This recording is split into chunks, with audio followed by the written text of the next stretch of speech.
Welcome to the inner world of sonic waters. You are now floating weightless, while a multicolored balloon sends musical vibrations through your body from an underwater speaker located beneath the water's surface. This is like no other concert you've ever attended. It's a total sensory experience.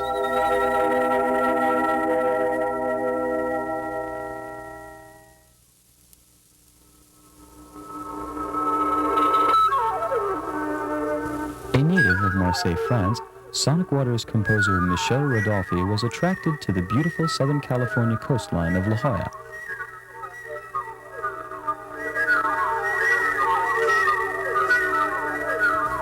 Though inspired by the endless expanse of sparkling blue ocean, Michel was not satisfied with just composing music about the ocean.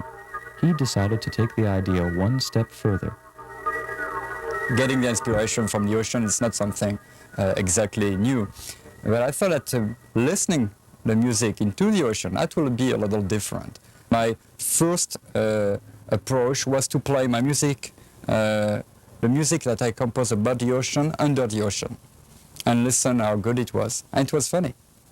Right away I thought, wow, it's tremendous. I have to put people in the water so they will experience that. And also I was so surprised that it works, that I was picking up the sound, because we are growing up in the idea that we can hear only in the air, and only fish, dolphin and whales can do that underwater. But actually I was so surprised and so excited about the idea that I will have also my public in the water. I swim out here all the time, and as you go further out, the visibility gets better, and you can see the fish and hear the music, and it's just beautiful. Pretty wild. It sounded like songs of the sirens or something under there. A lot of wind chimes and high-frequency whistling and high-pitched sounds, varying sounds. Kind of eerie when you're down there underneath looking at the tentacle. There's a lot of bright-colored tentacles. And when you're out there by the ball, it really sounds good. It sounded really neat, like a stereo. I like to have that all the time when I swim out here.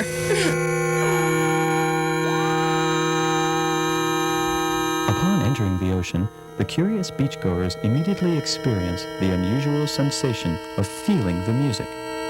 As they swim closer to the source of the music, the sounds become more distinct and engulfing.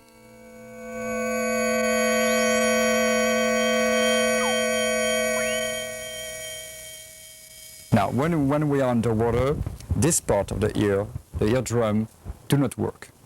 They are bypassed by the underwater sound, and it happens this way. The sound goes through our skin, goes through the eardrum like it doesn't exist, because our skin is made of 80% of water.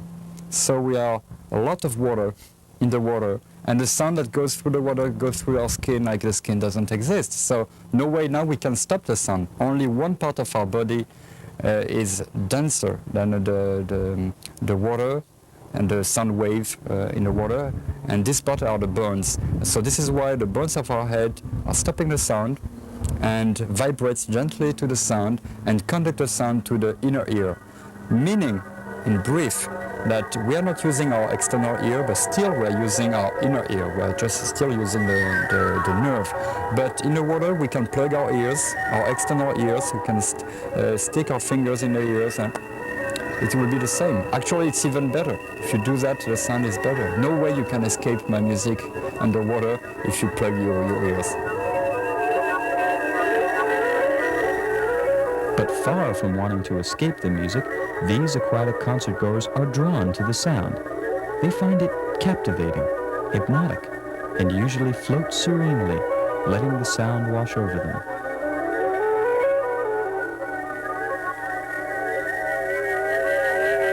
The more head you put in the water, the better the sound is. It's like you enlarge the surface of vibration.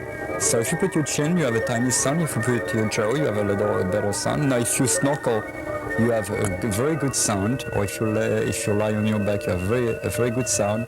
Now if you are a diver and you have all your body immersed in the water, it's perfect.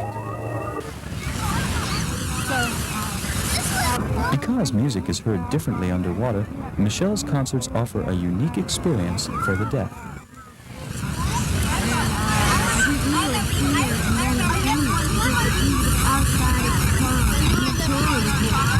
because cold I can hear better. But what did you hear? There are different kinds of deafness. Some involve bone conduction deafness, and others involve nerve deafness.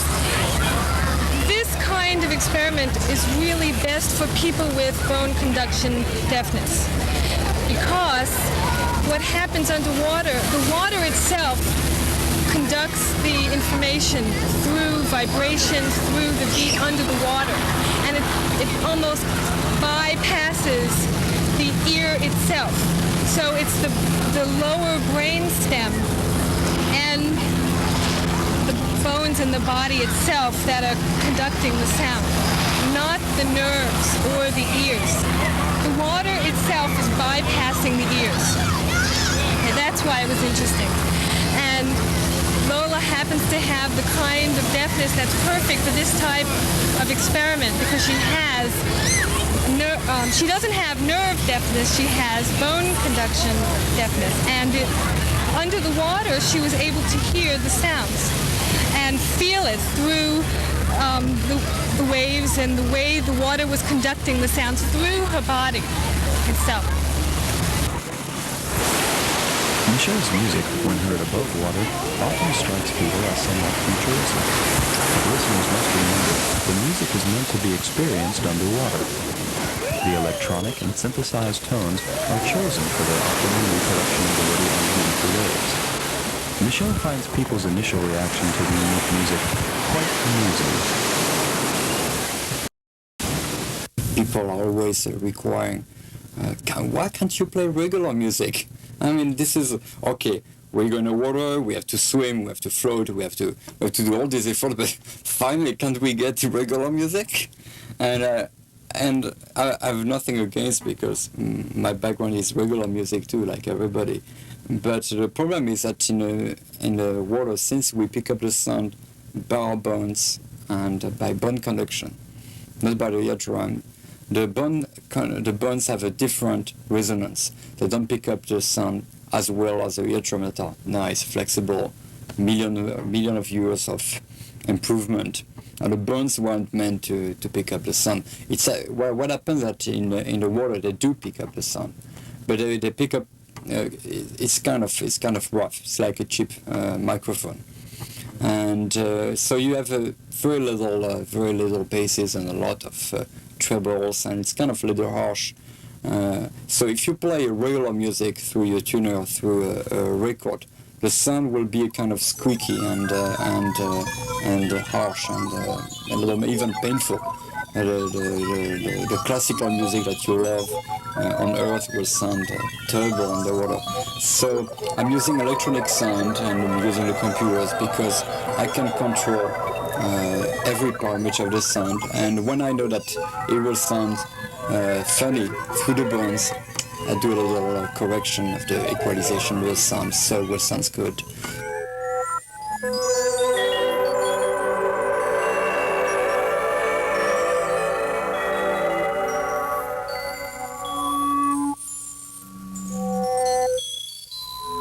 It was sort of like a organ from a church. You hear pipe organs every once in a while. It's halfway between electronic and pipe organ music and whale, great huge humpback whale music. It's good synthesizer sound traveling through the music. As you dive down into the water, the sound gets clearer and better. A lot of people swimming around out there having a great time. Sort of like humpback whales and electronics and some very new progressive music. I think this is an art experience. It's something completely different. It's a performance that I'm very privileged to have been a part of. I really like the fact that people went into the water, they swam, they heard the music, and a minute after they were on their back and they were grabbing the jellyfish and listening to the music, like it was usual to have a vinyl jellyfish in the middle of the ocean and listening to music. This is beautiful. In France, they will be already talking on the beach and smoking cigarettes and figuring out if this thing was worth keeping it in the record of the 20th century, or it would be better to sort it out and just forget about the whole thing. And I really like that Americans, with a kind of very down-to-earth adaptation. They will go in and say, oh, that's okay, it's good, wow, let's enjoy it.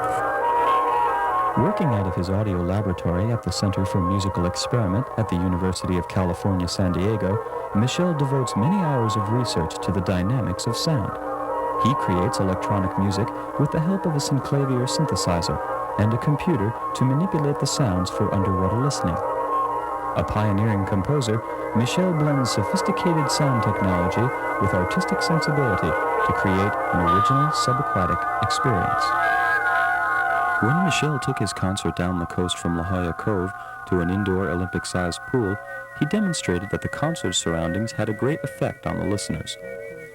Although the music remained the same for both events, the ocean concert provided the listeners with a raw, untamed experience, while in the pool they became serene and private. Well, I like to have the same weekend an ocean concert and a pool concert, because I really believe it's two sides of the same concept. It's kind of yin and yang. One is very dynamic. This is the ocean concert. It's a celebration of life energy, and people are struggling with the water, and or they have to stay afloat, so they have to really to involve their body and try to make connections between what they listen to what they see, and it's kind of beautiful conjunction with the nature. Now, when you are in the 90-degree water in a pool, there's no more involvement with the reality, with the nature. Now the water disappears and fades out, and it becomes just a way to stay weightless. And now people are drifting into perhaps what I will say mind trips, or into a very deep mental state, and it's very personal, it's a psychological experience.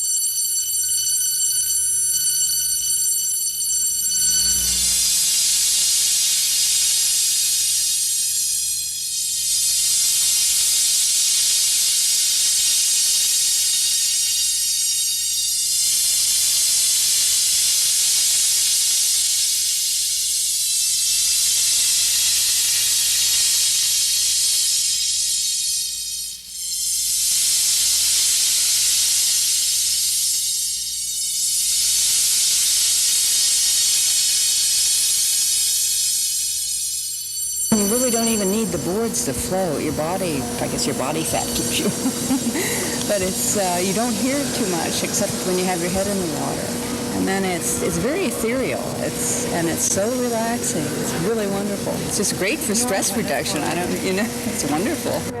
Music is the bridge to the inspirational. It's the bridge to the next stage we go into. That's why we love it so much. It's the most magnificent form of art.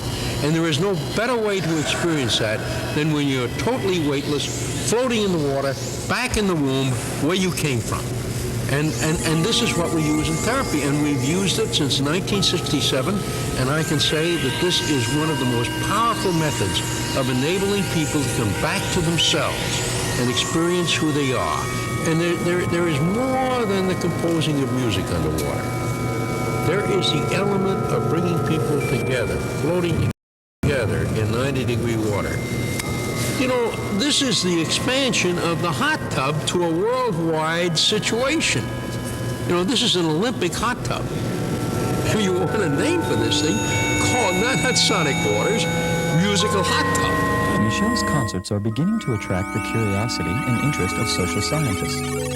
While he acknowledges how the music and water bring people together in a special way, he is reluctant to examine the event as a scientist might. I'm sure there is a big room for psychologists, and I'm sure they are going to be very attentive to this new social gathering. But I really, truly have to say that I have no control on that. I don't want to have control on that. And the concerts and what people are doing during a concert is really belongs to the people. My job stops at the minute when the music goes underwater. I'm setting the concert, I'm putting my jellyfish, I take care that the sound will be great, I invite people to come. Now I have no direction about what I'm going to do underwater or at the surface. You ready? I'll turn the Yes, power. okay.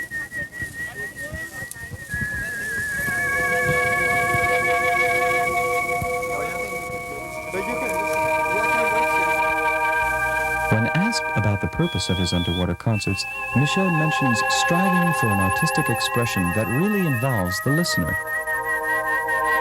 My idea is to find a musical expression that will involve people emotionally as much as they are being involved by a movie. And I really like the idea of having a music that will be as powerful as a movie. And I really like to have a music where people can have a strong emotion like they experience during movies. And I have to say that when people are stepping out of the pool after an underwater concert or going out of the ocean when it's an ocean concert, they talk about their feelings and their emotion like they would do after a movie. They will say like, oh, I feel like it like this, like that, and and now they talk about themselves, and I really like art that triggers people's emotion. I felt it in my stomach. It felt like it was all through your hair and everywhere. It feels like you're quivering. A horror movie. Yeah, it's much more fun than going to a movie or, you participate. Your participation is really a lot of it. It sounds pretty wild. The sound is coming from you from all directions, more or less. It's not just like it's coming normally. It's like you feel it through your body. You feel vibrations. It sounds like a really weird stereo effect, more or less. You can kind of rotate around and you can hear a little bit of changes in the sound. It sounds sort of like from like a science fiction movie, maybe one of the mythology ones, the siren, sounds of the sirens or something. It's kind of lulling you to sleep and it's kind of drawing you into it.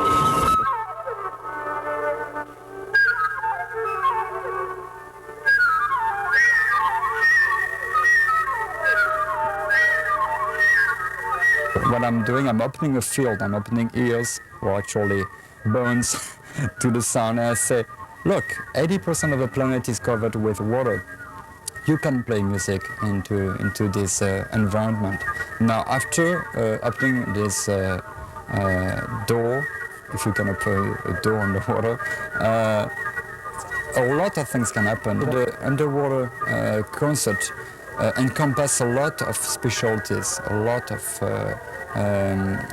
fields, from marine biology, how fish are reacting to the sun, to physiology, how do we listen underwater, to style, which kind of style of music are we playing underwater, to therapy. There is no limitation about the style of music and the style of events you can have in the air. It's the same with the water.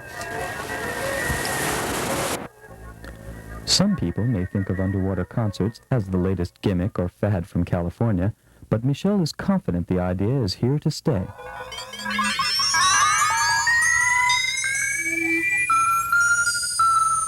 I think it will be a little pretentious if I will decide by myself right now if it's a fad or not. I think the time will tell us if it was a fad of the 80s. But let's say that on my side I try to avoid that because I don't insert any gadget into this event. This is why I'm successful to bring this event all over the world and play it the same way in France, in Italy, in Canada, or here in the States. And this is why everywhere it's welcome without the feeling that it's some kind of exported Californian fad. And also a way to avoid the fad is for me to do it again and again and try to every time to improve my technology and every time to do it better, so to show that there is a continuity in the concept. And it's not just like one day I drop the jellyfish to be sure that I have some press coverage, and after I will sleep on my press book for a couple of years. Right now I already have some other projects going on that will be an extension of what we experienced.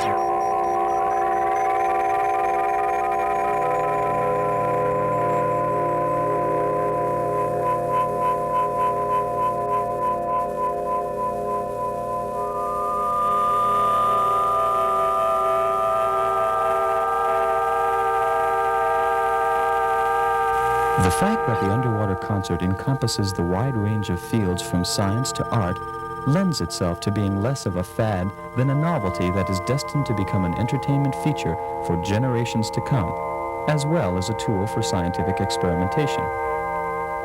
Michel's continuous advancement of the concert's equipment, music, and underwater speaker contribute to his personal commitment to Sonic Water's place in history. But where do Michel and his underwater concerts go from here? I would like to extend the underwater concert to something more complex musically than music through underwater speakers. And I'm working with a soprano right now in order to find some underwater vocal technique. And it's quite difficult because when you open your mouth, basically you drink the water, you gulp the water. So, but there are some ways to avoid that, and we are working hard on developing these underwater songs, these mermaid songs. And also I'm looking for the most beautiful pool in the world, and I have an eye on the Hearst Castle, and I guess it will be a tremendous concert in this pool. That's the largest heated outdoor pool in the world, and the visual aspect of this castle, I guess, will fit beautiful underwater production. But Michel is not satisfied with seeing Sonic Waters end there. In Monsieur Redolfi's mind, there is no limit to the potential for the future of the underwater concert.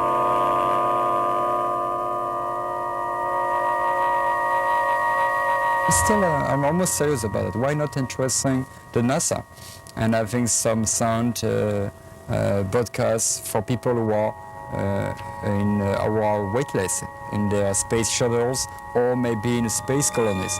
Because not only the water is not perhaps that important. What's important is that the underwater concert is a setting where people are moving freely into the space, and it's a kind of simulation of what they can experience if they will be somewhere else on Earth, and maybe on a space colony, on a satellite, or on another planet.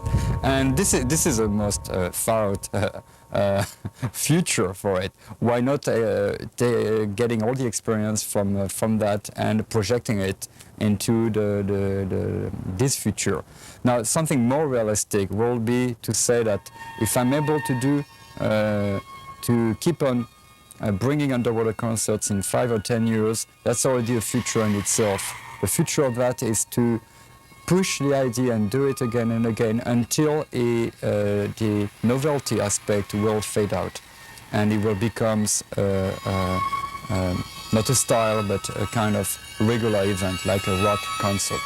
And so I think the future for me is to keep the pressure and keep on playing in pools, keep on trying in the ocean, and that will be a good thing. Now, about the kind of music that can be done, it's so large that there is room for other composers too and other people. And there are so many possibilities and so many fields encompassed in the same project that the future of that doesn't depend on my only on my answer. My answer will be, I will try to stay a musician, to say, when people will ask me, can you cure people with the water? Can you do something useful? I will always try to be unuseful. Try to be artist, meaning bringing an expression that doesn't have only one output and one use and just one focus. They think now it's time for some of the specialists to take what they found underwater through my underwater concerts and develop it with their own knowledge. And on my side, I will stay on the aesthetic part of it.